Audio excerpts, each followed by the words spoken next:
graphic nature of this program, listener discretion is advised. Civil war. Do you think any country could really have a civil war? Say, pardon me. I'm awfully sorry. I'm awfully sorry. Excuse me. I met my wife in kindergarten. We got married senior year, and she has been the queen of my world ever since. But what if you could do it all over again? I would jerk off and live by myself. That woman is the bane of my existence. It's just a coincidence that you were talking about the Jack and Triumph show, and I'm here. Thank you so much for having me on your podcast. Hey man, this is Kevin Smith, guy who makes all those unlistenable podcasts over at smodcast.com, and you're listening to the Two Strangers, One Podcast. This is podcasting. You're listening to Two Strangers, One Podcast. Subscribe to us on iTunes or on the Stitcher app for Android devices. Please visit twostrangersonepodcast.net. Now, here's Chris Cologne and Paul Pasquillo. Well, hello and welcome to Two Strangers, One Podcast. I'm Chris. I'm Paul. And I think I'm addicted to porn, Paul. That's how you start up the show. Well, I was listening to a podcast. Was it a podcast? I think they were talking to Dr. Drew. That's what it was. I was listening to the Kevin and Bean podcast. It's a radio show out in California. Mm-hmm. And they were talking about, and it was an older podcast. This was a couple of months ago. Do you remember when Terry Crews, Terry Crews, the actor, the big muscle-bound guy, he was in White Chicks and Brooklyn Nine-Nine and the father on Everybody Hates Chris. He had come out and basically said that he has found himself addicted to porn. And now I don't think I have it as bad as he is. Where I don't watch it all day every day because, once you finish doing whatever you got to do, I don't really want to continue watching porn, and the joke is, I say, you should, we always end the podcast by saying you should be fapping or something like that. Yeah. But I don't think I'm addicted the way he's addicted, but, they were talking to Dr. Drew and he was talking about, there's people who are addicted to the porn where it's like, they don't want other relationships.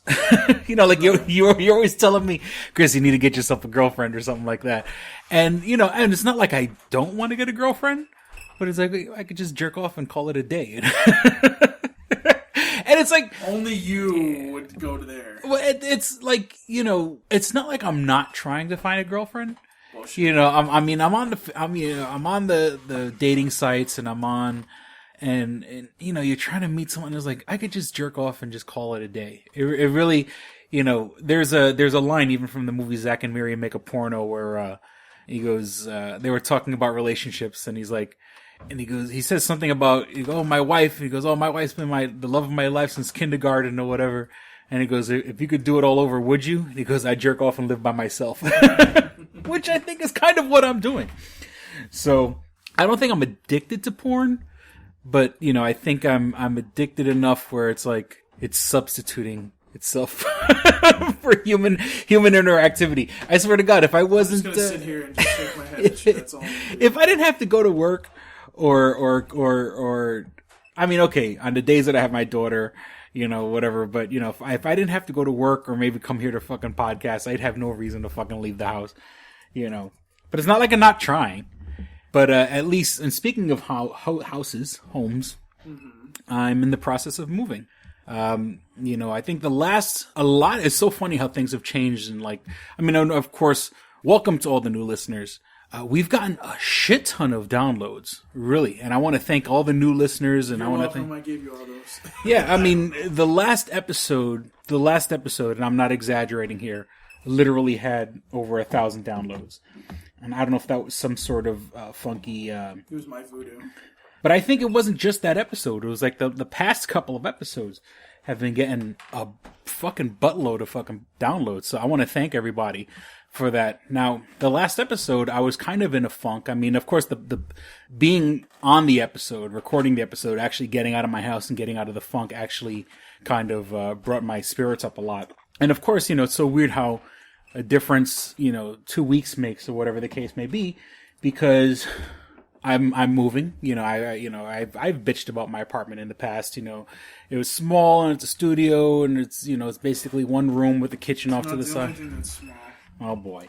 Oh. And So, you know, we had, you know what it is, you go and you get up and like, you don't have your own privacy and you have no space to yourself and stuff like that. So, I finally looked around and I actually found an apartment that is just as inexpensive as the place that where I'm staying now, where I was staying, you know, and I had mentioned this, I don't know if I mentioned this a couple of months back, was that my new landlord, the place where I live was bought out by a different company. You know, up here in Rochester, there's a lot of fucking holding companies, you know, some people buy rent and other people, they become management companies and they control the property for that one person, and then that person just sits back and collects all the money.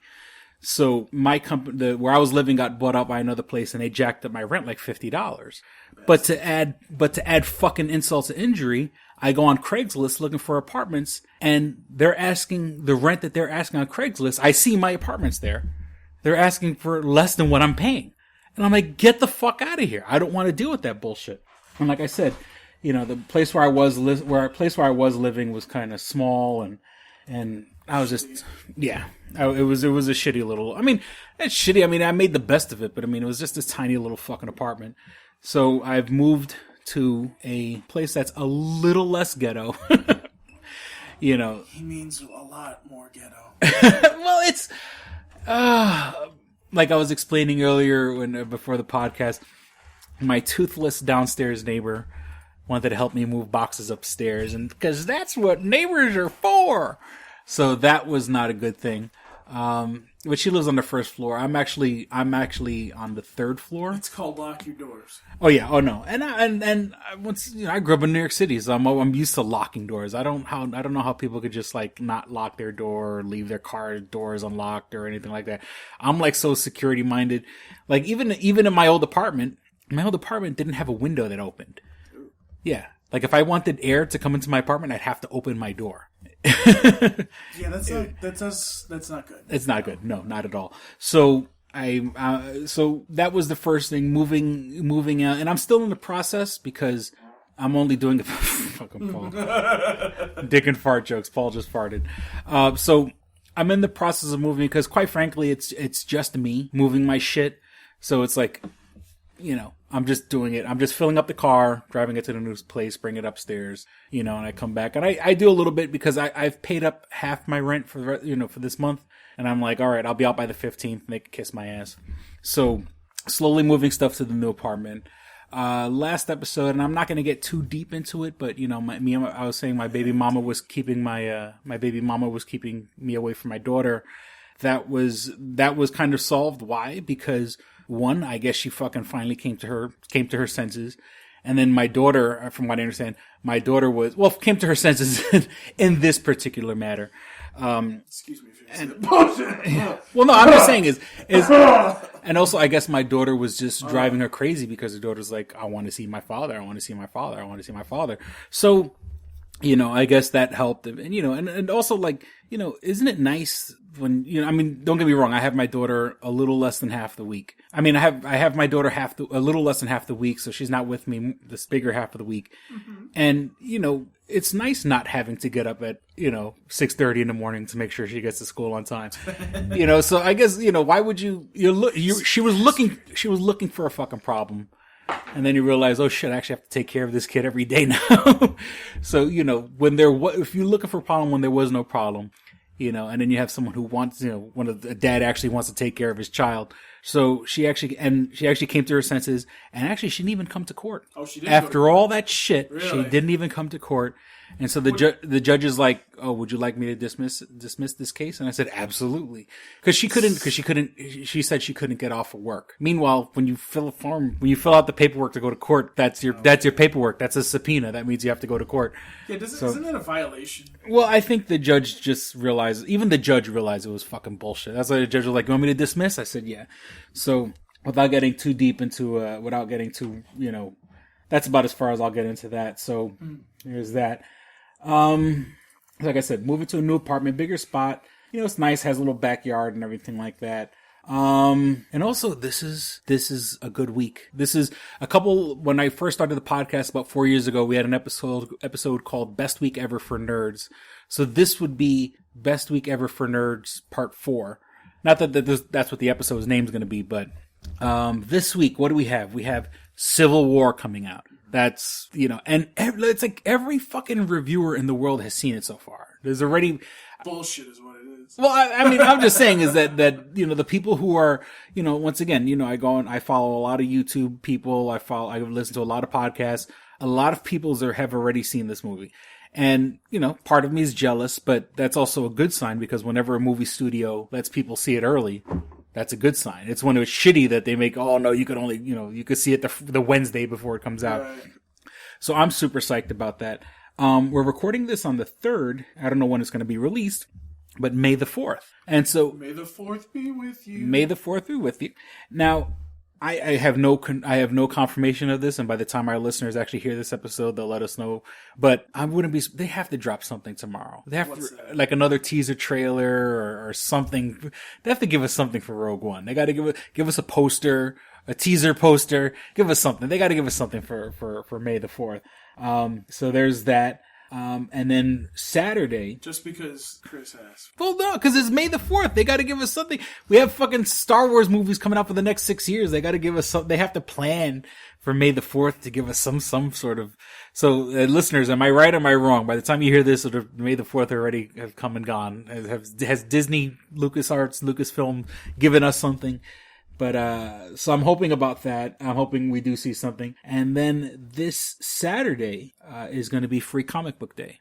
So as we, I advertise, Comics Etc., my local comic book shop here in Rochester.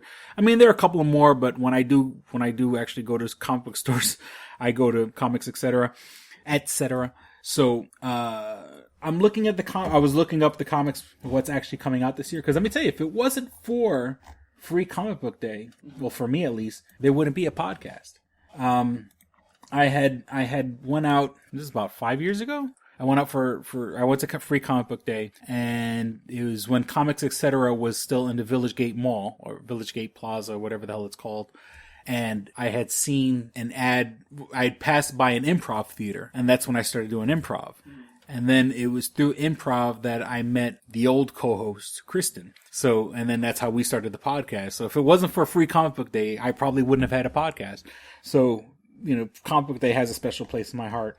But this year, just throwing it out there, they have Archie, Bob's Burgers, The Simpsons, Civil War II, Serenity, Doctor Who, Rom the Space Knight, Suicide Squad, Pokemon, Assassin's Creed, Attack on Titan, Awake, Captain America, Bruce Lee, Spectrum, Legend of Korra, the DC Superhero Girls, Love and Rockets, Grumpy Cat. Fucking Grumpy Cat got a comic.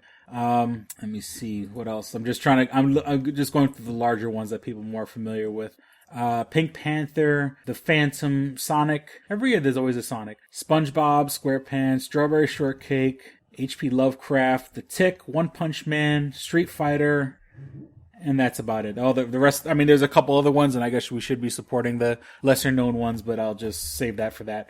And then also in the mix, I mean, not other things that are particularly nerdy, but we got Cinco de Mayo, which is a holiday only white people celebrate. Mexicans don't celebrate Cinco de Mayo. Cinco de Mayo is not like a thing in Mexico.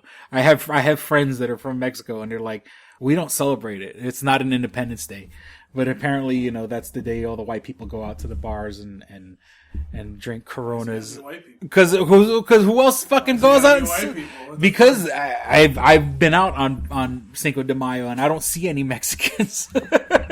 And I have Mexican friends. Cinco de Mayo is not a holiday. It's like, or it was a holiday. It does commemorate something, but it's not important to the people of Mexico. It's like, like if some other country said, we're going to celebrate, the signing of the Declaration of Independence on the 3rd of July, which the actual day was actually signed. It's like, and like Americans like, we don't celebrate that shit. We celebrate it on the 4th of July. So, what else? Up here in Rochester, the Lilac Festival is coming. So I like going every year. It's sort of a thing out here where they have it in the park where the lilacs, they bloom, and Rochester is known as Flower City. So one of the flowers that's big up here is the lilacs, and they have Highland Park is the name of the park. Something and they have, and that's like where the actual, like, they start blooming, And lilacs are a fucking pain in the ass because all they do is cover your car in little white petals and stuff like that. That sucks balls. And we're back. Sorry for that. Technical difficulties. Podcast edit. But what I don't like about lilacs is that they just leave shit all over your car. They bukkake all over your car. That's what she said. That's all it is. It's a bunch of fucking little white fucking things that don't like, and it's also raining. It's always raining in the beginning of May, so it's always like they get stuck to your car, and even when you drive around for a week, there's still like 10 of them somewhere still stuck on your car.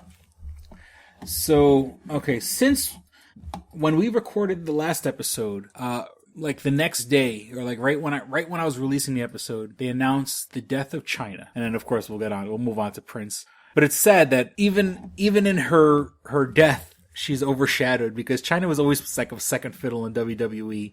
She never got the fucking fame that she deserved. And now I followed her on Twitter. Like for like the past year, I've been following her on Twitter. And she's actually in the past couple of months has gotten clean. She was doing a lot of cons, and when you followed her Twitter, and obviously someone with that kind of fame, she has like a team of people with her. But she would go to the cons, and you could tell whatever day she was at the con, there'd be pictures of her with different fans throughout the day. Right. She looked a lot better than she has in years because I guess allegedly she was clean and sober. At least she was trying to stay clean and sober, so she looked healthier than she's ever been.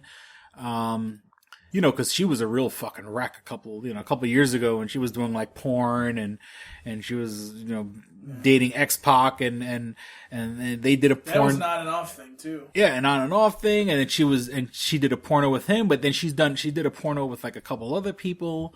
And back when she was all fucked up, she would go like on Opie and Anthony and stuff like that.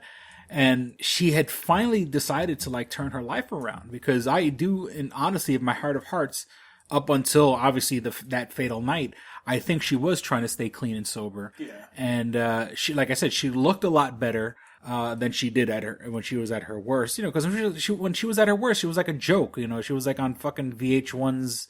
Remember they had the celebrity Big Brother, like that, like not celebrity Big Brother, but they had all the celebrities living in the house, and it was all I remember that. That's what I was getting at. It's all like fucking has-beens and shit like that. And she was a wreck. She was a fucking joke. And then she finally, as soon as she's getting her shit together, this happens. Obviously, some sort of, I think it was, obviously when I say accident overdose, as in, it wasn't a suicide or anything like that.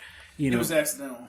Yes, someone of her size, and especially when you're in wrestling. I mean, there's no wrestling stories that end. no wrestlers end well or whatever. I mean, we'll get to Hulk Hogan in a minute, but let's not get to Hulk Hogan. No, but no wrestling story ends. No wrestler's life story ends well. They all either die early.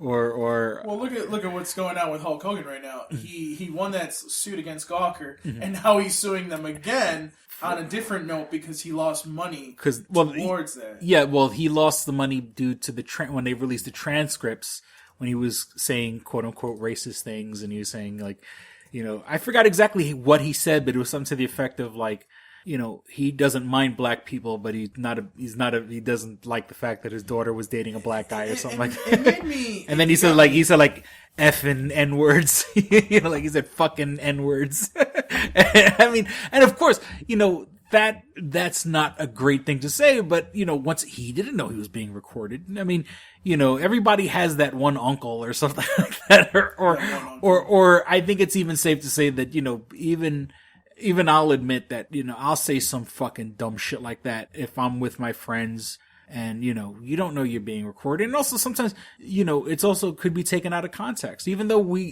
do get a little bit of context on what he's saying in that whole thing. Like he doesn't mind black people, but he is not a big fan of his daughter dating one or whatever. Yeah. Even then, if you're talking to someone that you're confiding in, you can say something really fucked up. When I'm saying it's taken out of context, it's taken out of context as in, sometimes when you're with your friends, you can say dumb shit because you're not expecting it to be, you don't expect it to leave the room. Of course, we throw a mic in front of us.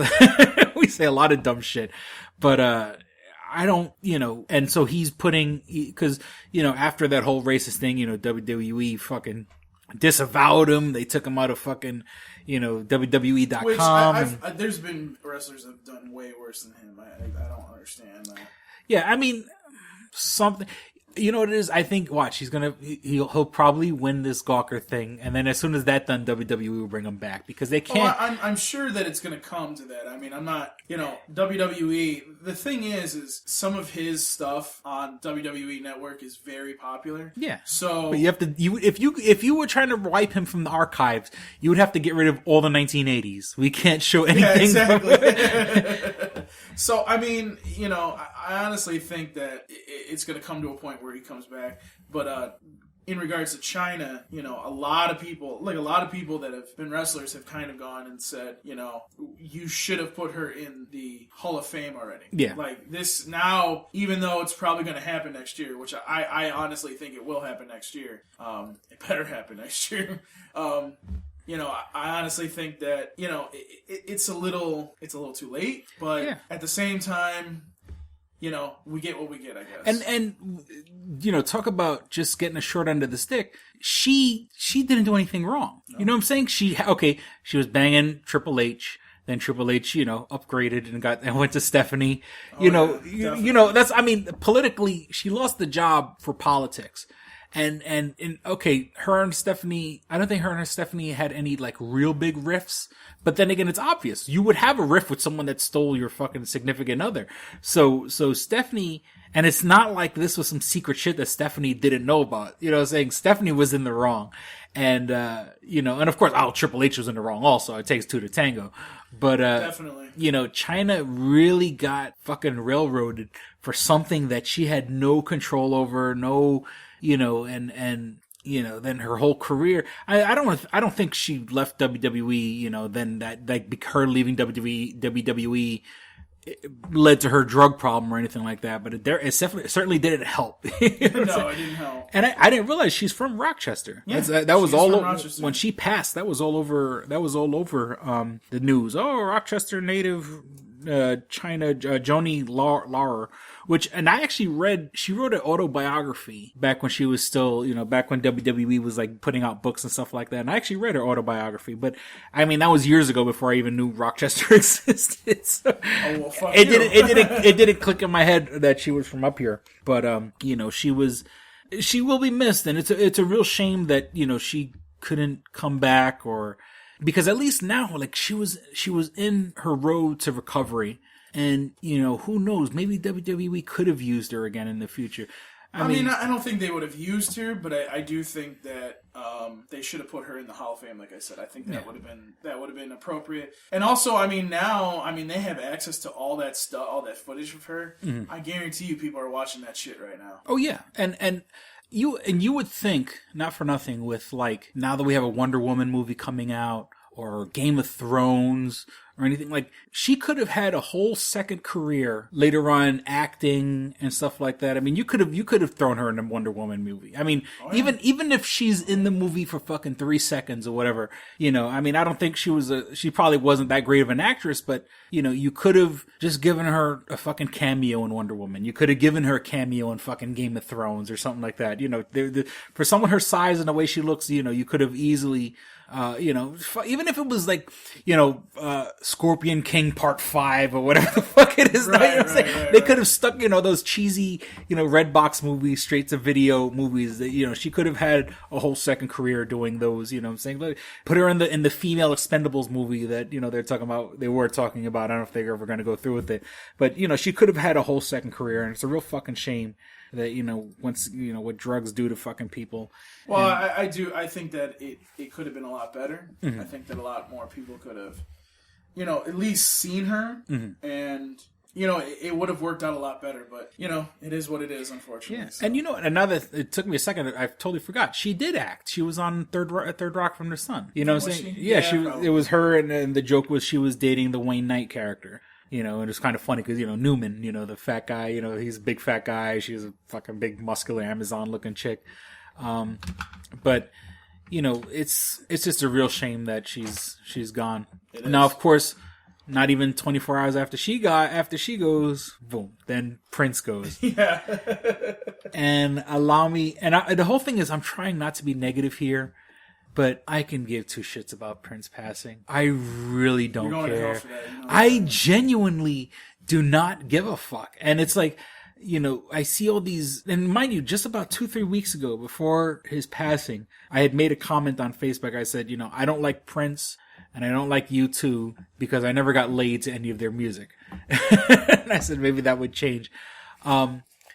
I don't, you know, no, okay, so, yes, okay, he made the soundtrack for the first Batman, you know, the first, you know, of the newer Batman movies or whatever, you know, he did that, you know, obviously, you know, the revamped 89 Batman before that, what we had was silly Adam West.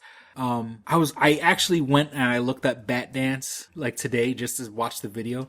It was so stupid. It's not, it's just silly. And, you know, what Hollywood fucking person said, oh, I know, we'll get fucking Prince to do the soundtrack. And of course, you know, the real soundtrack, or should I say, what do they call that? The score was done by Danny Elfman. The real, you know,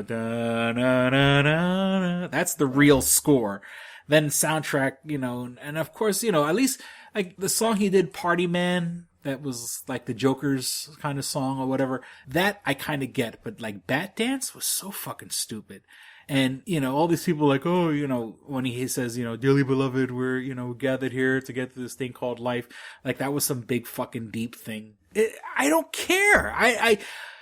I'm trying not to be negative. The opinions of Christopher Cologne Do not necessarily represent Paul Pascrello or any other Tsunami Faithful podcast or... Yeah, damn straight. Jesus, I'm not getting involved in this shit anymore. And, you know, I had shared this memory. I had shared this memory on Facebook, but I'll tell the story now. When I went to go see the David Letterman show back in 1997, show you how long ago that was. Me and my friend, we had waited online all day to get into the Letterman Theater. Now it was January. What was that? Oh, okay. Ted Cruz just suspended his campaign. That's interesting. Wow, breaking news as we're recording I this. know. Jesus Christ! For a guy that just went out and like had the balls to be like, yeah, fuck you, Trump. Yeah. Wow. Interesting. Yeah. Breaking news as we're recording this. It shows you where exactly you were when we were recording this. But, okay, back to my story. Back to the story from 20 years ago. 97, me and my friend were waiting outside. You know, we stood all day, literally all day in line, to go see David Letterman. And I would say we literally got there about 8 o'clock, 9 o'clock in the morning. The show doesn't tape till 9.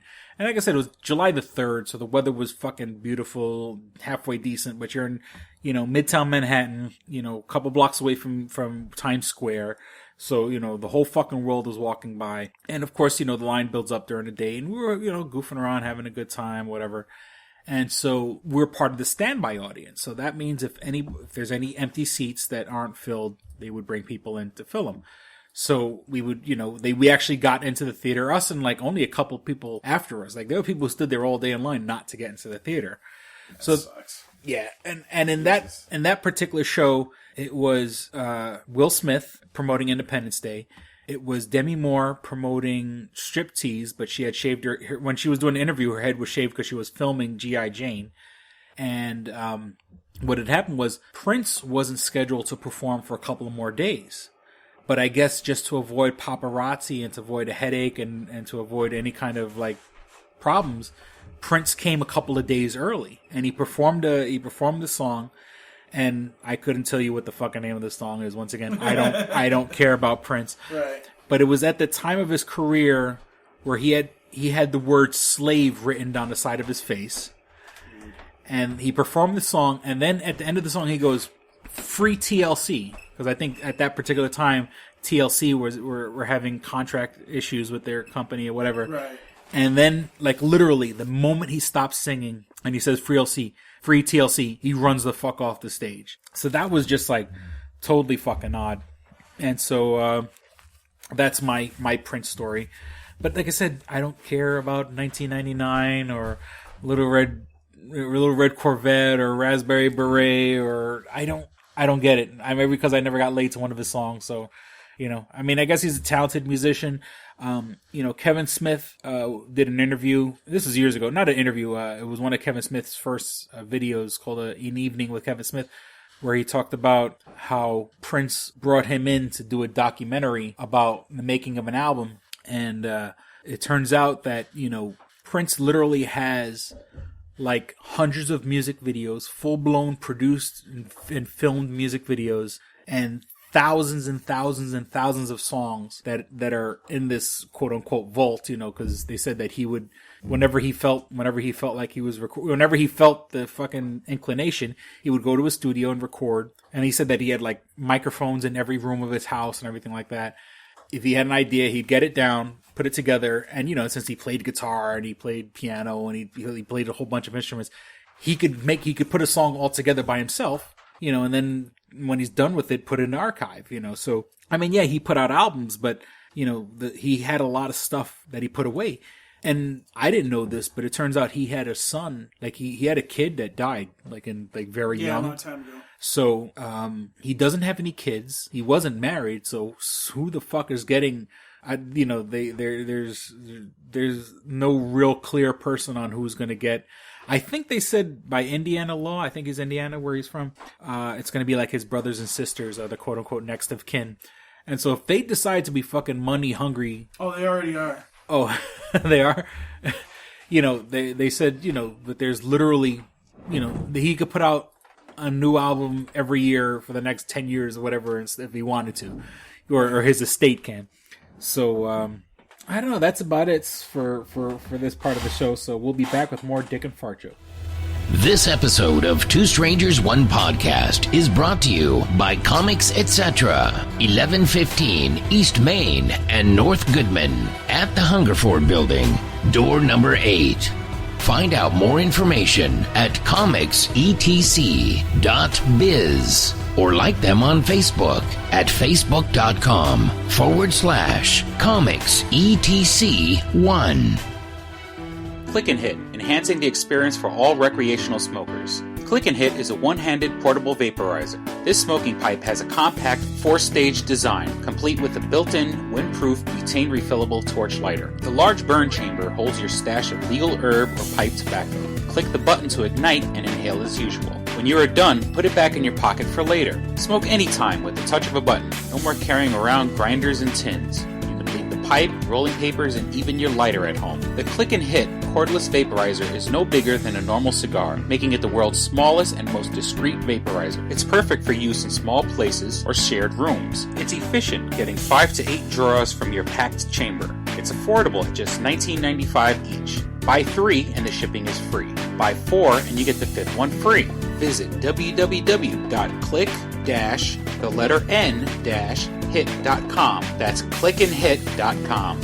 And now for listeners of Two Strangers, One Podcast, you can use promo code STRANGERS and receive 10% off your purchase at clickandhit.com. That's promo code STRANGERS for 10% off your purchase. And we're back. Okay, so, Paul, well, first and foremost, this is the nerdy part of the news. I just wanted to throw out there real quick that I also, people who follow the show, I had mentioned how back in December, I got punched in the face at work. Yeah. Well, I went to court. They took my testimony. It was for what they call a grand jury, where it's like they could decide whether it's going to be a felony case or not. So they got my testimony, and so this guy is going to be charged with felony charges. I mean, I'm assuming. Now that I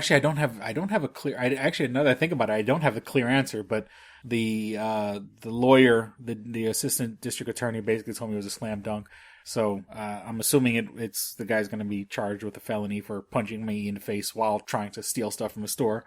So there's that. And also, last week you had done 2 panels. You went to Flower City Comic Con, which is a new Comic Con here in Rochester, and you'd also went to Toricon, which is an anime, strictly anime convention. Anime convention at the is it RIT? Is it Rochester? And you didn't invite me. I'm fucking pissed off about that. You're doing 2 like podcast related things.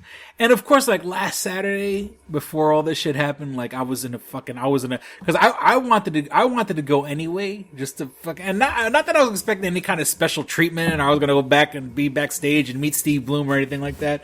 But like, I mean, I wanted to go and harass Steve Bloom and everything like that. But, You know, I mean, I was in such a funk. I was in a real fucking depressed funk. Like, I didn't want to get out of my fucking house, get out of my bed, kind of a funk. But, you know.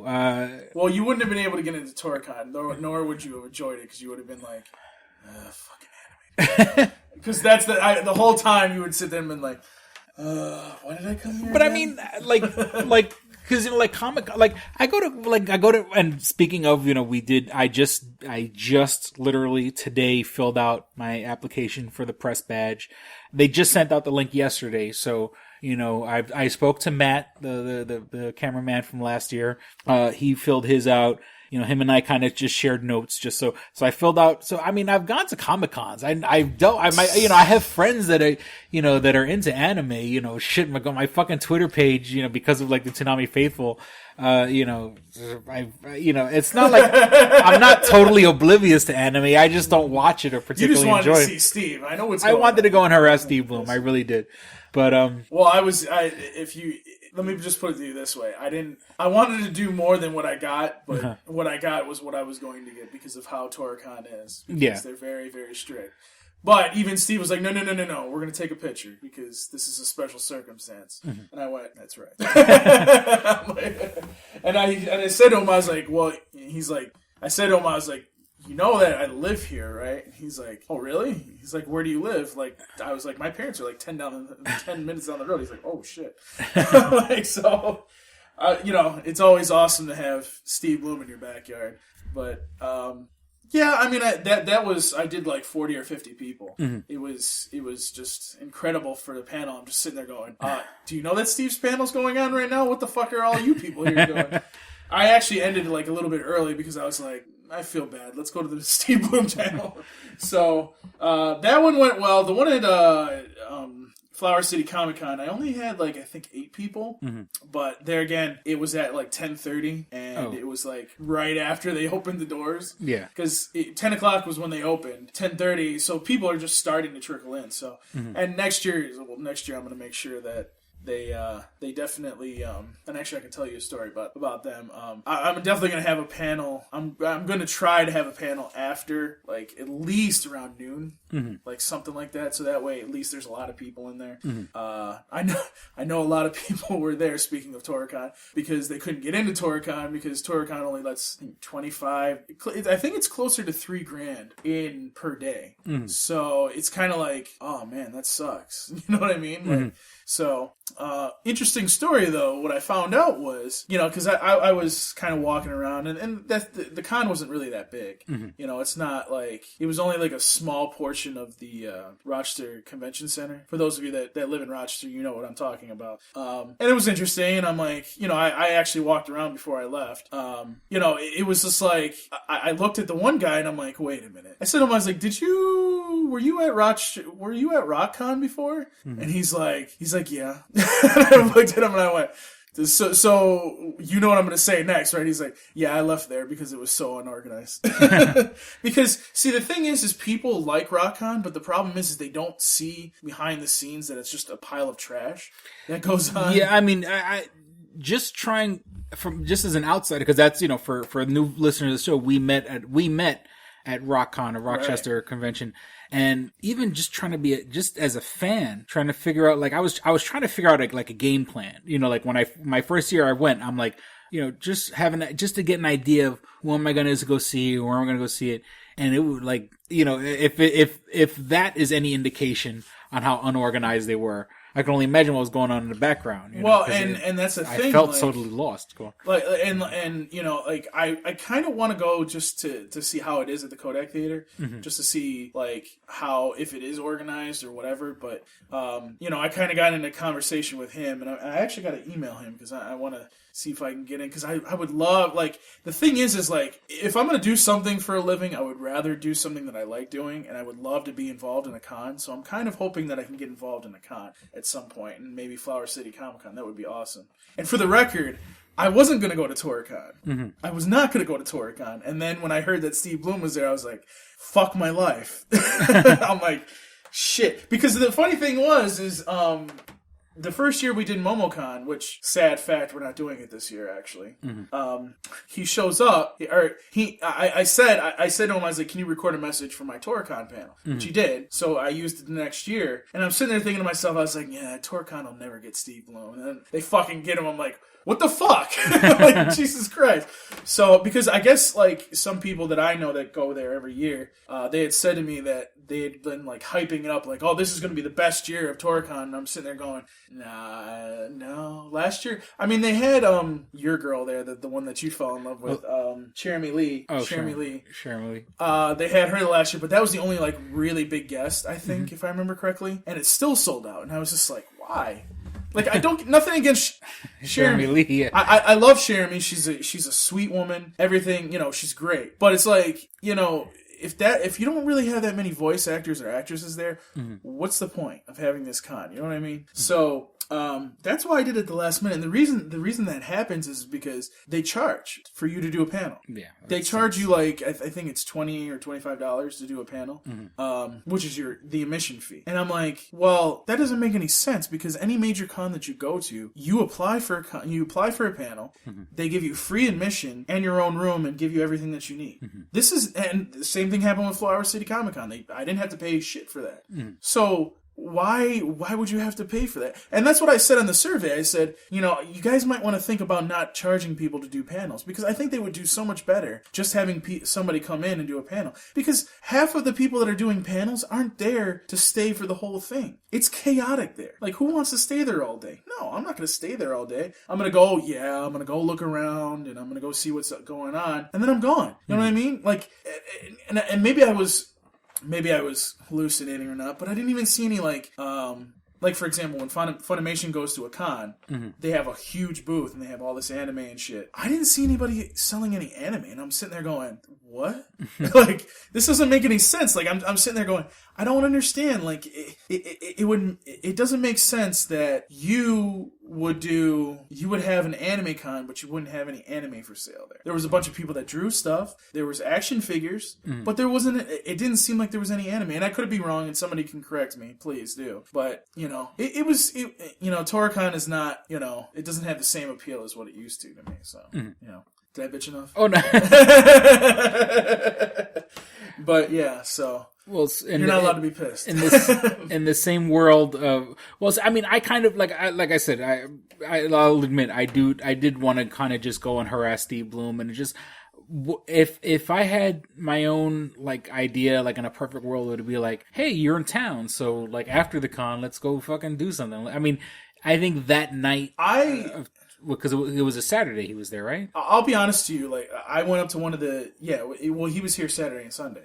So, like, I went up to one of the guys, and I said to him, one of the staff, and I said to him, I was like, I'd like to have him there for, a little bit of my panel. And they're like, no, we have him doing way too much stuff, and, more than what he's getting paid to, and for his contract, and blah, blah, blah, so we can't do that. And I'm just sitting there, and after I heard that, I was just like, well, I'm not going to fuck with him. I was going to try to do more, but, it is what it is. Yeah. I mean, even if it was like to show him around town or whatever, even though I'm pretty sure at the end of the con, at the end of the day, I'm pretty sure he probably just wants to go to a hotel room and just fucking recharge his batteries. Yeah. Well, I mean, if you saw the picture on Twitter, like, it looked like he was zonked out. Sleep. Yeah. So I mean, even if it's like, look, I'll be your cab driver. Like, I'm sure when he landed, he went to the hotel and slept for a little bit and then came back. I'm sure they already had a room and everything ready for him. Yeah. I kind of just wanted to harass him. I'll be honest with you. Well, next year we can go to Flower City Comic Con together and we can hold hands. I mean, then again, like, it's funny because I'm like, what do I want? I have him which is funny. I haven't used the audio yet. I do have him introducing the podcast. You did use the audio. Remember, we've used that. We know we've used the video, and I put the video like on a Stranger vlog, and it's funny because like I have his autograph on a poster, But then like one of the other things that kind of passed recently was also Record Store Day. And not that I have a record player, and not that I was going out to buy records, but I had gone to... Lies. I had gone to up here in Rochester, there's a place called the Record Archive, which is a whole store dedicated to records.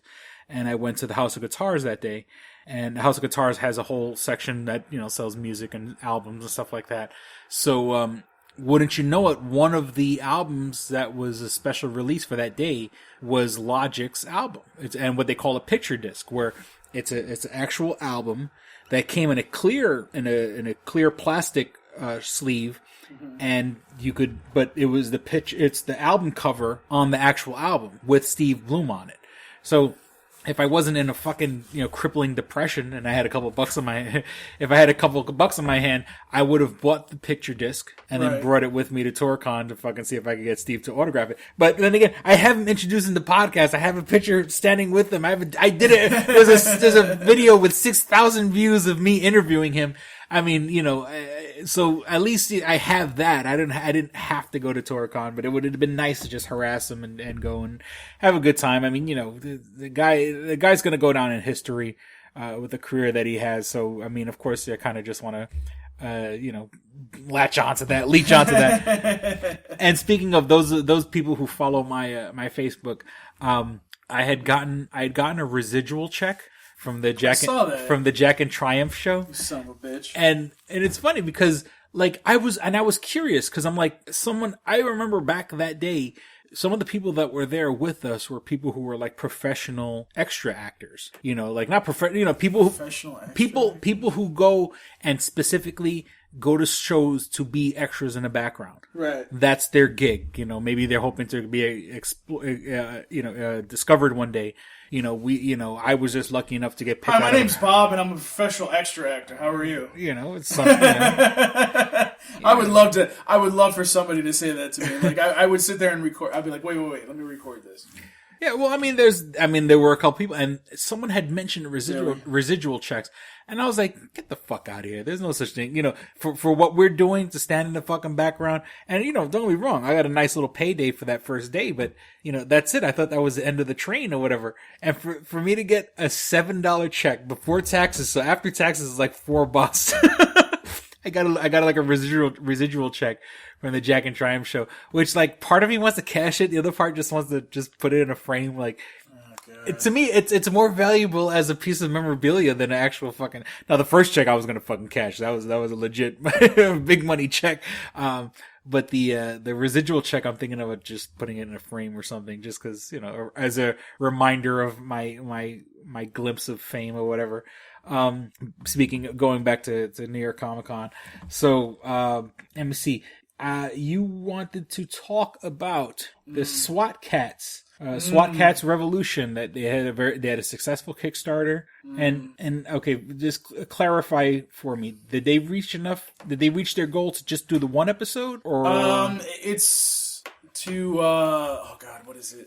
They made enough to make the concept art, and then the second level, which was to, I guess, make a video, probably like a. No, I don't think it was the trailer. Like a demo kind of something video, like that. something like that, like a. So when was this? I gotta think about this for a minute. This was, I want to say, oh God, when did this happen? It was sometime last week. I think later in the week. We've been waiting to hear what's going on with SWAT Cats. And, one of the things that I've always said, and I was right about, was that, they would approach Cartoon Network and they would try to get Cartoon Network to do it because it makes sense. Hanna-Barbera and Cartoon Network back in the day when Cartoon Network first started were hand in hand. Yeah. So it makes sense that it would be on there. That they would at least try. And also, obviously, SWAT Cats played on Boomerang for how long? Mm-hmm. Yeah, it was there pretty much every day.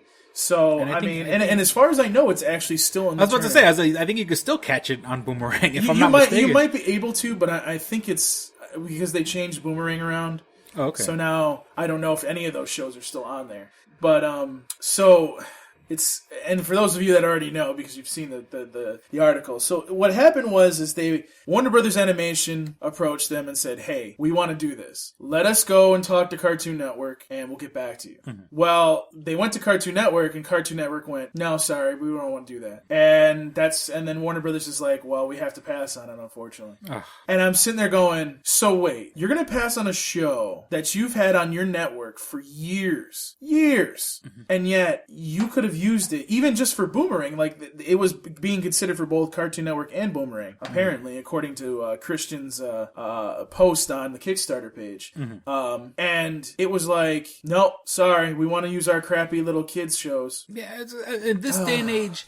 In this day and age of fucking of branding and marketing, and it's funny, you know, Hanna-Barbera, well, like when right now, you know, being more of a comic book guy, you know, they're revamping Scooby-Doo, they're revamping Wacky Racers, this is, you know, they're revamping fucking Johnny Quest. All this shit is coming back now in comic book form only because it's you know it's more immediate and stuff like that, you know, to get that stuff out in that form, in that format. You know, you would think brand recognition. I mean, like, you know, you can still see episodes of SWAT Cats now from the original run that still are played on Boomerang, or at least I could definitely tell you, I could swear on a stack of Bibles that in the past like 6 months, I don't know if it was the last time I was down in New York City or back right around Christmas. I was at my mom's house. I'm flipping through the channels, and I sat and I watched SWAT Cats. You know, I was like, I would say as recent enough as 6 months ago, it was on Boomerang because I had sat there and watched it on Boomerang because I was down at my mom's house since I don't have cable. So, you know, you would think with brand recognition it would be a fucking slam dunk, especially if you got a motivated crew that wants to do it. And I think it goes to the same reason why Samurai Jack is going to be on Adult Swim and not Cartoon Network. You know, they don't want to put anything action oriented on there. And it's sad because you took a good show like Teen Titans and you turned it into shit. Mm-hmm. You took Powerpuff Girls and, you know, for me, I think it's pretty much the same thing, just in HD with different voice actresses. And I don't think it's doing as well. I've heard mixed feelings on the new Powerpuff Girls. So, you know, I honestly think that this could have been the thing that helped them, you know, especially with how Cartoon Network is supposedly being, you know, trying to revamp themselves. I think this would have been a great show. It's supposed to be like targeted for meeting the age of 13 years old. So, I mean, it wasn't like you were going to see swearing in this. So, I mean, it's just, to me, it doesn't make any sense what Cartoon Network is thinking. I understand that their demographics are, you know, these really young kids, probably from 8 to 11, but it's like, why? Like, why can't you bring in some of these shows? Like, I understand that they're successful. I understand these comedies are successful for you, but are they that successful where you can't, you know, bring these shows onto Toonami or whatnot? Well, not to cut you off, you know, the people that they had at 8 and 11, 10 years ago, 15 years ago, are now older. You know what I'm saying? You'd get that audience back. The people that you had back then, you can get back. You know, this is the whole reason fucking Star Wars is doing so good. Because, you know, just because, you know, the people, the billions of people want to go see Star Wars, the people who grew up with it. You know, and it just seems like such a bad decision on their part not to pick up SWAT Cats, you know, especially a show that, you know, okay, fine, probably wasn't its biggest property, but, you know, has a loyal fan base. And just, you know, to give credit where credit's due, that show was creative as fuck, and you know, it took risks, and it was, you know, it was, mature is not the right word, because that's not, you know, it wasn't insulting to the audience. It wasn't goofy and childish. You know, it was an action show that, like, the best way I could say it is just it didn't insult its audience, right. and it treated kids a little older than some shows treat them.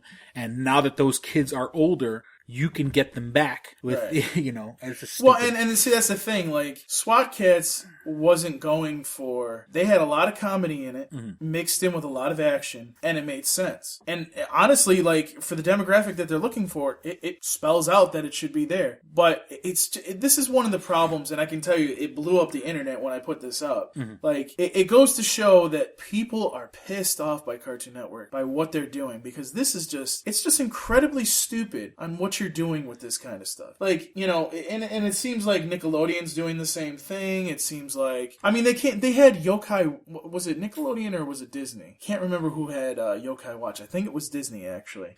And they don't know how to handle an anime. So now it's on Netflix.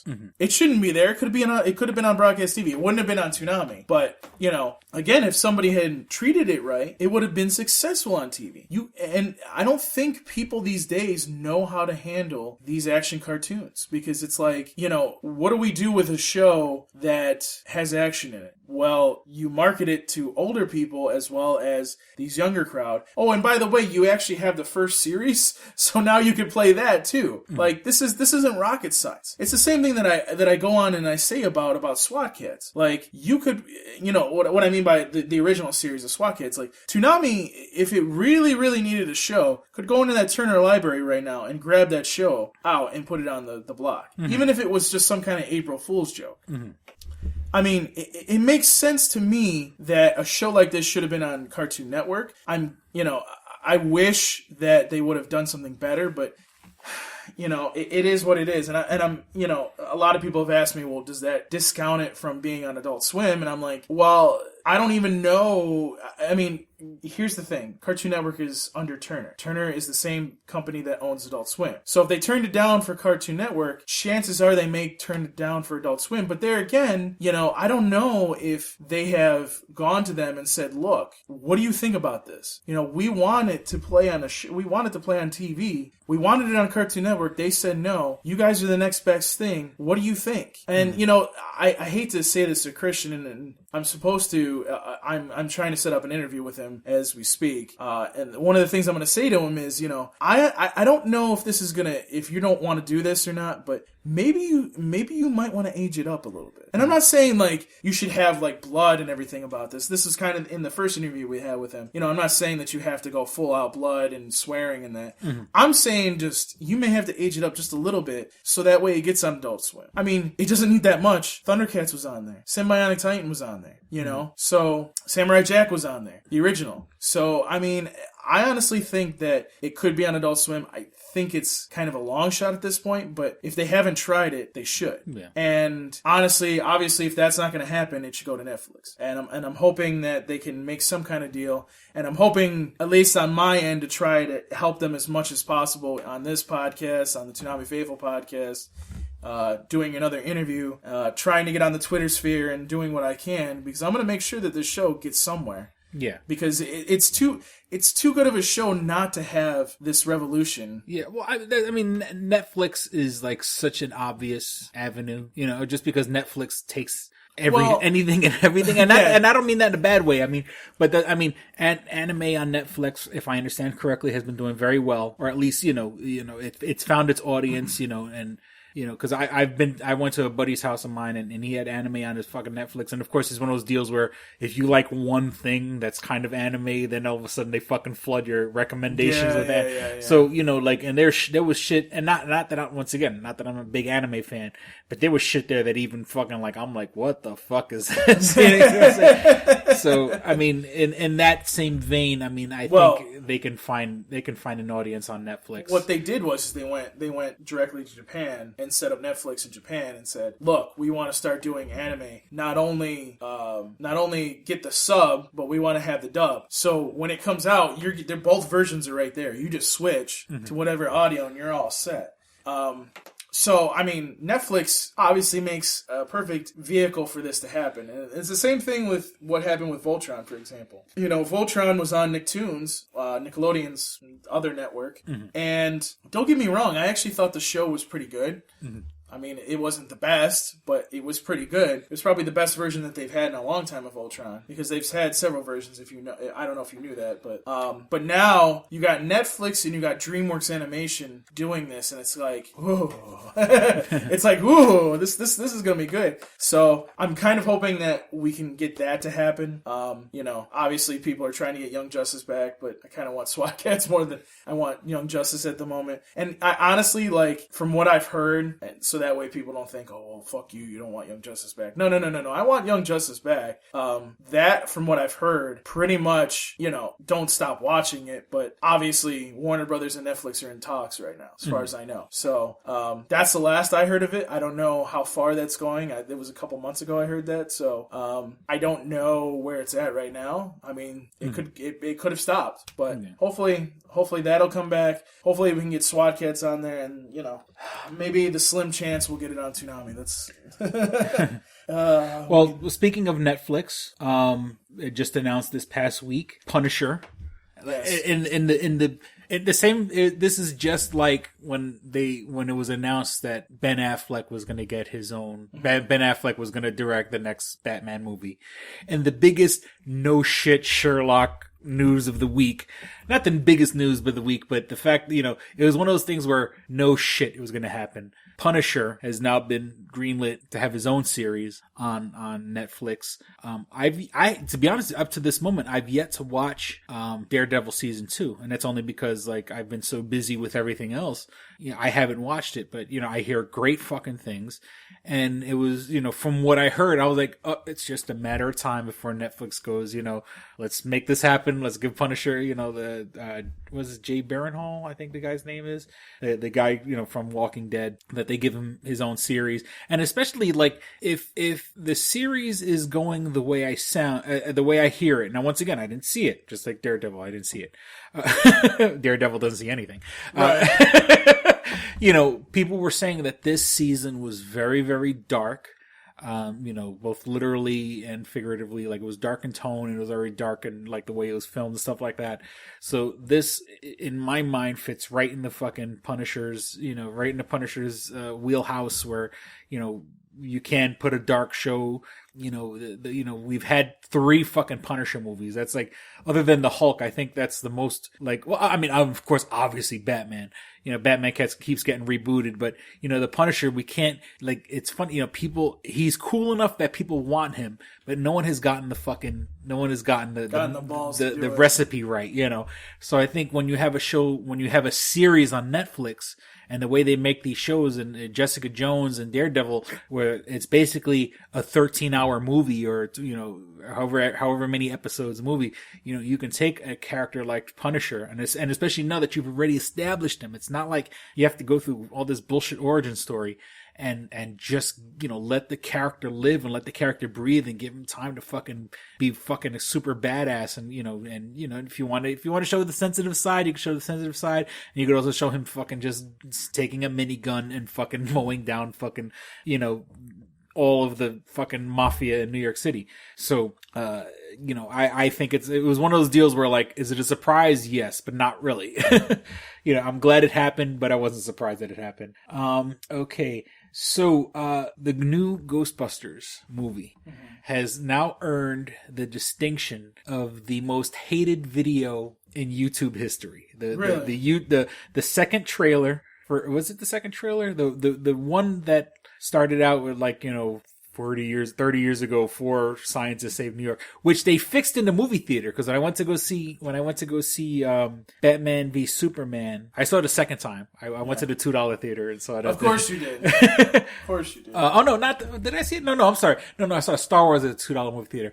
I saw Batman v Superman a week later because I wanted to see it again. In that one, they fixed the trailer where instead of saying, in the Ghostbusters trailer, instead of saying 4 scientists saved New York, it said 4 friends saved New York. And I noticed that. I was like, oh shit, I guess enough people complained that they fixed it. So, the Ghostbusters trailer, has the distinction of being the most hated video on YouTube in comparison to all the downloads. It has a jillion views. And I think more than half or hate, or there's more than half of their thumbs down or whatever. Yeah. So it's such a weird phenomenon that people hate this trailer so much. And I just want to remind people that, well, first and foremost, Ghostbusters 2 wasn't that great. You know what I'm saying? I liked Ghostbusters 2. But I'm saying, I love Ghostbusters and I love Ghostbusters 2, but if you put them two together, Ghostbusters 2 was definitely a fall in quality. And I've said this before and I'll say it again only because I just it still irks me to this day. The whole reason we have this quote-unquote this new Ghostbusters was because Bill Murray fucking is an asshole and was an asshole to his friend, Harold Ramis. And, they never put their heads together to put Ghostbusters 3 together. So before you get mad at Kristen Wiig and Melissa McCarthy and I can't believe I forgot the other 2 girls' names. But I didn't know this. The other 2, the 2 from Saturday Night Live, not Leslie Jones. I can't believe I'm drawing a blank. Kate McKinnon. Kate McKinnon's a lesbian. I didn't know that. They were talking about him. They were talking about her on another podcast where she was hosting this. I think it was a show called the Independent Spirit Awards. and someone had referred to her as a lesbian. The co-host, Kunal something or other. He's from the Indoor Kids podcast and Silicon Valley and a whole bunch of other things. He was like, "Oh, I can't believe they had a Pakistani man and a lesbian host this show." So I did not know that Kate McKinnon was a lesbian. And that breaks my heart because I love her. I mean, I think she's so cute and everything like that. I mean, but if she ever decides to go with guys, I mean, I'll be here for you. I eats the pussy. Oh, God. So, okay, so we had... Okay, I got two more things I kind of want to really touch... Well, okay, no, three things. Amy Schumer. No, five things. And Amy Schumer news, last episode, I was like, I don't know why people like her, and I don't think she's funny or anything like that. She had gotten into a beef with a fan that ran up on her and took a selfie of them together. And she's like, "Oh, he was so rude," and all this other bullshit. And he's like, "Oh, I didn't. He said he wasn't rude to her. She said he was." At first she had just lashed out and said, "I'm never taking a selfie with another fan again." Then she kind of backtracked and said, I'll never take a selfie with a rude fan. Well, of course, if the person's rude, you have every right to not say, like, "No, you can't take my picture." And of course, there's that kind of mentality like, "Oh, you're famous, so you owe us a picture," or whatever.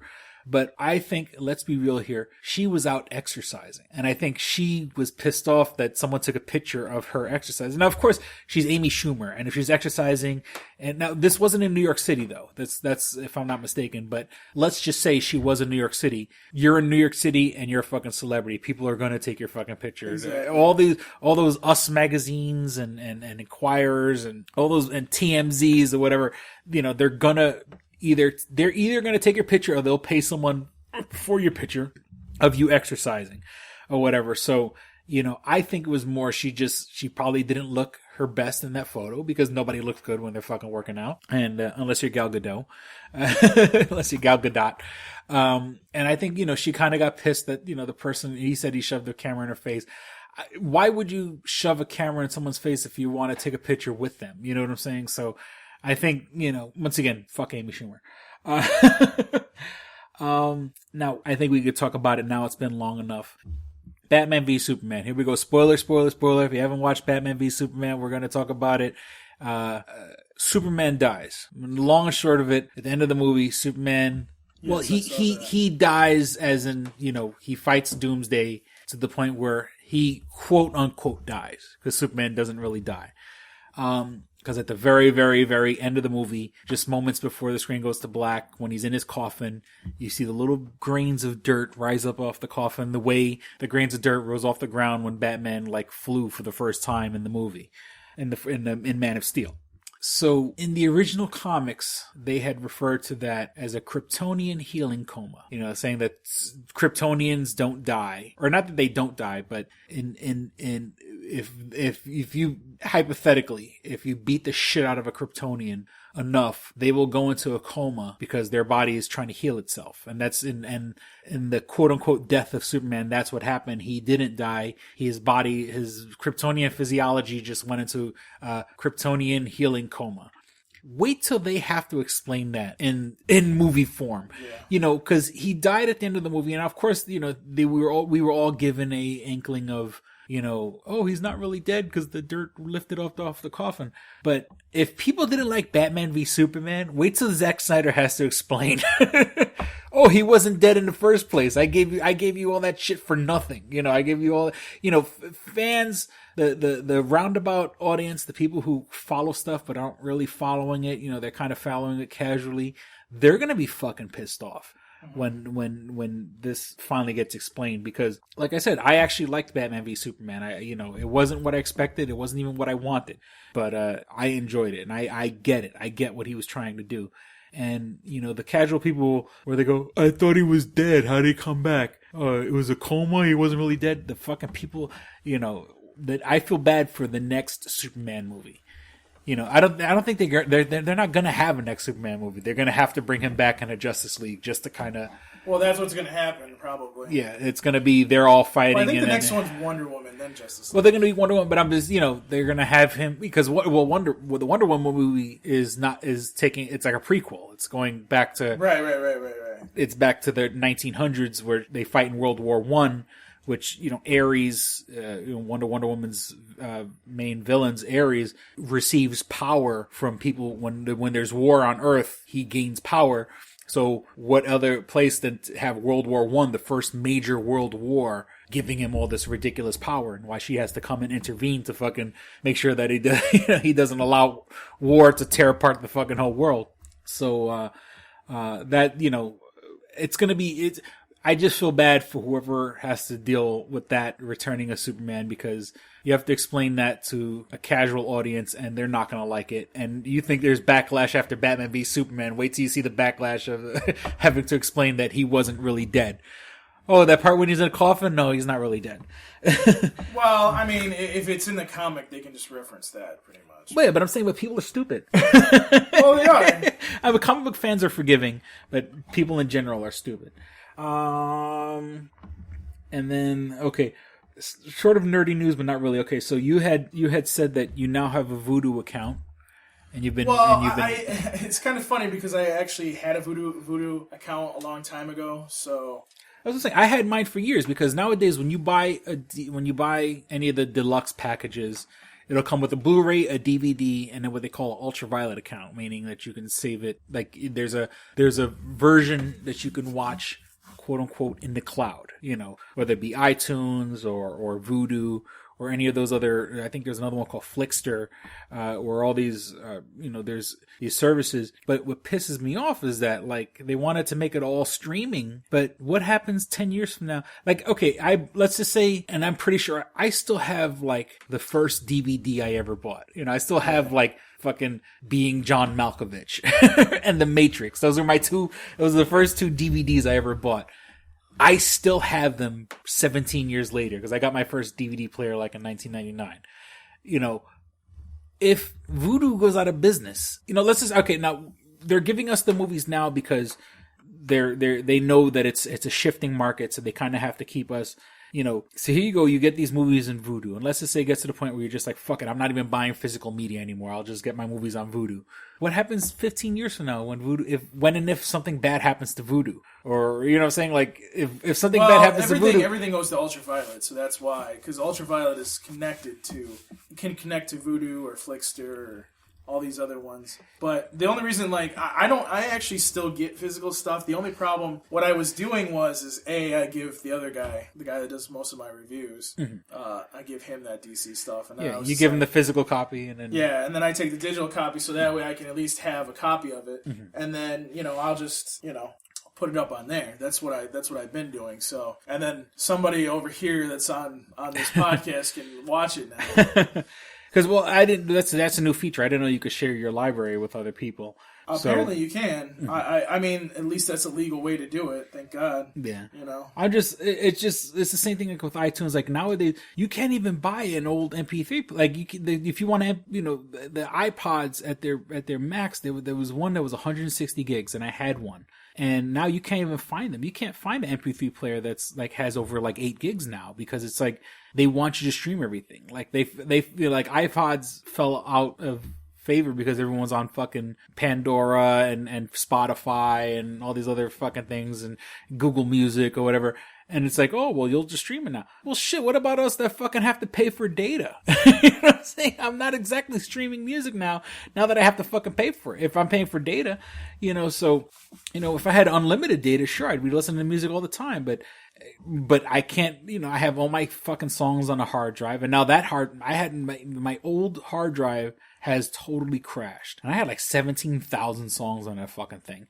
And it's gone. All that music is fucking gone because it's an old hard drive. I've had it for years, and unfortunately, I never backed it up. I never backed it to another hard drive, which I guess you can say is my fault. But it's I don't know. They've made this model for shit to fail, so then you could fucking you're stuck with please, because they know you should have backed up all those files to the cloud and you would have had them, and now I'm fucking relying on. And you know what? Google Drive gives you like 5 gigs automatic. Dropbox gives you like 5 gigs automatic. But you could fill up 5 gigs real quick. Oh, yeah. Well, and then again, like it's pretty much just going to be for like stuff that, because even like Funimation now with some of the animes is actually doing Ultraviolet too.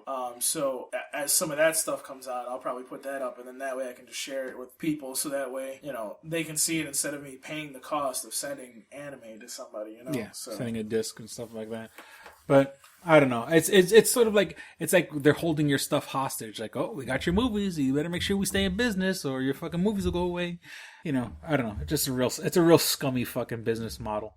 You know, like they weren't making enough money with fucking $20 DVDs. Yeah. So, that's about it. Let me see. I'm trying to see if I have anything else here. We just this past weekend they had the press corps with the president, and the president made a fucking he dropped the mic, but I can't believe he did a CPT joke, a colored people time joke. He goes, "I'm running on CPT," which is a joke white people shouldn't make. So, you know, I like Obama. I mean, not that I like him, but I'm just saying is that, you know, he's very good at delivery, and, you know, he'll definitely have a career, post-presidential career, like doing talks and stuff like that, because he's a charismatic guy, and he's fucking funny. I mean, and even if he didn't write those jokes, I mean, the people that he hired to write the jokes, he knows how to deliver them. He's not stiff. He's very, you know, I was watching the video today, and I was cracking up. So I guess that's it. I think we'll wrap it up. That's what she said. You can visit twostrangersonePodcast.net and find all things show related. That's right. Get that fucking address right. twostrangersonePodcast.net, where you can find all things show related. You can find us on iTunes, and not that I was bashing iTunes or anything like that, but you know, you can go and find the links, because all iTunes does is redirect you to our fucking Podomatic anyway, or you know, it's a RSS feed thing. So you can find not all our episodes, but pretty much the past 2 to 3 years on iTunes. It'll redirect you where you can listen to older episodes on iTunes. Daddy's snap nap time. Yeah. And you could so if you have an iPhone, an iPad, or an iPod, if you actually one of those people that still have a fucking iPod, you can subscribe to us on iTunes. If you don't have an iPhone, an iPad, or an iPod, you can download us on the Stitcher app. That's STITCHER, the Stitcher app for Google devices. But actually, they do have a Stitcher app for Apple devices also. And what I like to do is I put it on the listen later option and the offline mode option. So when you're in a Wi-Fi spot, you can download your episodes that you like. And when new episodes come up, they automatically start downloading. And then when you're out and about your business, you're not killing your data, you're not killing your battery by downloading. You do it in a Wi-Fi spot. You know, you could sit in the parking lot of a McDonald's or a Dunkin' Donuts. I wonder who does that. Or a public library. Hey, look, I'm trying to live life on the cheap, okay? You download the episodes, listen to them later. I'm just going to sit back and just listen to what you're saying. Yeah, so you can do that. And that's what I do. I hit the listen later option, and I put the offline mode so you can listen to it when you're not Puts online. the lime in the coconut. You can follow us on Facebook at facebook.com/twostrangersonepodcast. We've been getting a couple new likes recently, and it's weird because like the Facebook lets me know whenever we get a new view, and that's kind of interesting. And it's like, hey, so and so has liked your book or whatever. Someone, look, a pretty girl messaged you on Facebook. Pretty girl. No, that's a whole long story. You're going to tell me that off the podcast. Yeah, no, but you can follow us on Facebook. Yes. But I'm just saying, it is nice when, like, it says, like, basically it's letting you know when people are checking out your page. And we've been getting a few new likes recently, and thank you and welcome to all the new listeners. And we've been, like I said, our last episode literally got like over 1,000 downloads. The episode before that got like 800 downloads, and then the one before that got like 500 downloads. So we've been getting a lot of new viewers, a lot of new listeners. And then also we're on YouTube, and even those episodes, I've been watching the numbers slowly go up on that also. So our audience is growing, and welcome to all the new listeners, and thank you to all the continuing listeners, to the Two Strangers One Podcast. Like I said, follow us on Facebook, and of course, we want your money. We need your money. But if you can't give us money, you can follow us on Facebook, share us on Facebook, share this particular episode, share the whole page. You know what? Screw him. Just send it to the Poor Papa Skrilla Fund of America. Well, actually, I mean, then the older episodes that you cannot find on our Podomatic page or our iTunes or on Stitcher, the older episodes are on YouTube. You can go on YouTube and search for Two Strangers One Podcast. You can listen to our old episodes. And I'm not saying that you should click on the link for the advertisers, because it is against the policy for me to tell you to click on the links for the advertisers. But if you would like to support the show and you just happen to be watching a video before a commercial before the video starts, and if you just so happen to click that link, it definitely it goes towards the show. I'm just saying I'm not telling you to click the links. And I'm not telling you to click the links on the advertisers on the videos on our YouTube page. But if you happen to do it, it would be extremely helpful. If you could see what I'm doing right now. And Paul is shaking his head. Hopefully, the YouTube translator doesn't catch it. The one, not the translator, the one that put like the text to speech, the speech to text thing catches it. Whatever. And it doesn't, not with my accent. Yeah, shitty one at that. Ooh, okay. And so, we're on YouTube. If you want to follow us on Twitter, we're at Stranger Podcast. So there's that. And of course, if you want to write us, you can write us to Two Strangers One Podcast, all spelled out, at gmail.com. Once again, that's Two Strangers One Podcast, all spelled out. I'm checking our Facebook right now, and unfortunately, not really. No one's written recently. No one's written this past week. It's funny how we got new views and stuff like. Not even Oscar. Fucking Oscar. He wrote us like one episode and fucking disappeared. He wrote us one time and then nothing. Yeah, but I did respond to the last gentleman. What was his name? Anton Lamont. I sent him a link to the last episode so he can listen to your response. So who knows? Maybe he'll respond then. All right, so that's all I can think of. I acquiesced to 40 you, sir. He's probably a little pussy anyways. Oh, didn't I say that before? Well, you're still a fucking pussy. Anyways, so you can find me on Twitter at Paul Pascrillo. You can ask me questions, ask.fm/Paul Pascrillo. And as always, well, I don't really need you to go to Instagram, but Instagram.com/Paul Pascrillo as well. Nerdcore Absolution, the first track is out now. You can listen to it on SoundCloud, soundcloud.com/Geeky Inc. Productions. So this is Nerdcore Absolution Volume 3? Correct. The first single's out now. You can purchase the track, and it's from an artist called Tech Force. It's you can purchase that on geekyproductions.bandcamp.com. Click the logo, click the album picture. I shouldn't say logo. Album picture for Nerdcore Absolution Volume 3. Click the track when you get in there, and then you should be able to purchase the track. So please do that because, well, it's a great track. And again, when you do that, you support the artist. You're not supporting me, you're supporting the artist. And the more money the artist makes, the more material that can be made. So and that's the way I always like to put it. And yeah, I think that's it. All right. Well, we certainly hope you guys enjoyed listening and had as much fun as we did recording. Thank you for listening to Two Strangers One Podcast. I'm Chris. I'm Paul. Don't be a stranger. Peace. We're out. Bye. You should be fapping all over that mic right there. I'm addicted to porn. Who needs a girlfriend? All right, here we go, man. Go ahead. You want to read Double Jackpot. What is it? It is a self-published book by Christopher Cologne. Chris Cologne? Smells good to me. But look at her. That broke that fucking cold little exterior. He's like, hee. But it is spelled Colon. Him punny. But Double Jackpot is a book about a comic book artist, Eric, who is in a loveless relationship with a materialistic I feel you, Eric. Lynette. Oh, fucking. Are you sure I didn't write this? Sounds hauntingly familiar. He starts cheating on his girlfriend with a more creatively supportive woman, Nadia. Well, I gotta meet her. Where's the Nadia? There's your summer girlfriend. Summer Nadia is Nadia. Nadia? Yeah, I think Nadia is spelled with an A. All right.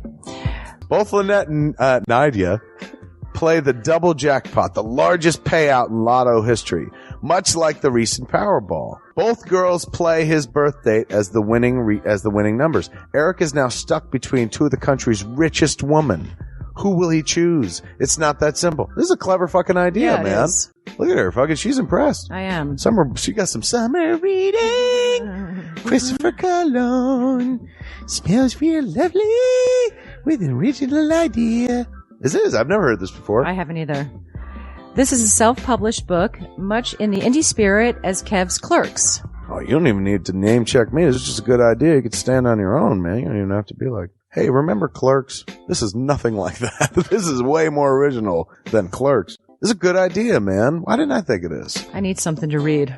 This book is part of the Comic Books, Heavy Metal, Video Games Trilogy Book 2. Odd I See, A Tale from the Road, coming soon. Right on, man. It's part of a trilogy. This is the first part. Way to write, man. He's seeking a literary agent. Motherfuckers, anybody out there? There ain't no literary agents listening to this show, I assure you, sure. Sure. I assure you, sure. But somebody know a literary agent? Hook a motherfucker up! Chris Cologne come up with an original idea. I should tell Raskin. That's a good fucking idea, to be honest with you. That's a fucking rom-com right there. Megan, get Raskin on the phone. Isn't it possible to get Raskin on the phone? No? Yeah. I want to run it past him, man. I want to, and if it happens, I get a taste, Chris Cologne. I get a whiff, if you will. The book could also be ordered on www.lulu.com. That's lulu.com. I understand that. I just want to spell it out. Normally one says it, that spells it. Still, lulu.com. What is that? Do you know what it is? I don't know. All right. The book could also be ordered on www.lulu.com. Search for Double Jackpot Christopher Cologne. A paperback version of the book is $15 and a PDF file is only $5. $5 is Yeah. insanely inexpensive. 15 is not even that bad for a paperback version. No. This is $1 million idea right here. Like a movie about a dude who fucking is stuck between two chicks, both of who play his birthday and win the lottery. Come on! I can see that trailer. Chris Cologne is on to something. Nobody else can smell it but me. I'll read it. Thank you. I'm going to make that smelly joke. I know. You're trying to get me to laugh again. It worked once. Double Jackpot is a self-published book by Chris Cologne, man. It's the first book in his Comic Books, Heavy Metal, Video Games trilogy. Book 2, Odd I See, A Tale from the Road, should be coming out soon. Get all the information at Chris Cologne, like a motherfucker. I will his totally book, read this. Double Jackpot. I'm serious. I'm going to recommend that to fucking Raskin. How is that not a movie? You know what I'm saying? This could be a sexy movie. You could do an R-rated version. There could be nudie in it, and you could show them fucking both chicks. Maybe a little penetration. Maybe a butthole shot. No butthole, no care. I would like to formally apologize to Christopher Cologne right now. No, sex sells. Chris Cologne will appreciate that. He's like, thanks for throwing a few buttholes in there, man. Don't forget to check out twostrangersonepodcast.net, your one-stop resource for everything show-related. You can find links to subscribe to us on iTunes or on Stitcher. You could also find links to buy my book, Double Jackpot, on twostrangersonepodcast.net. Fuck you, fuck you, fuck you. You're cool. And fuck you, I'm out.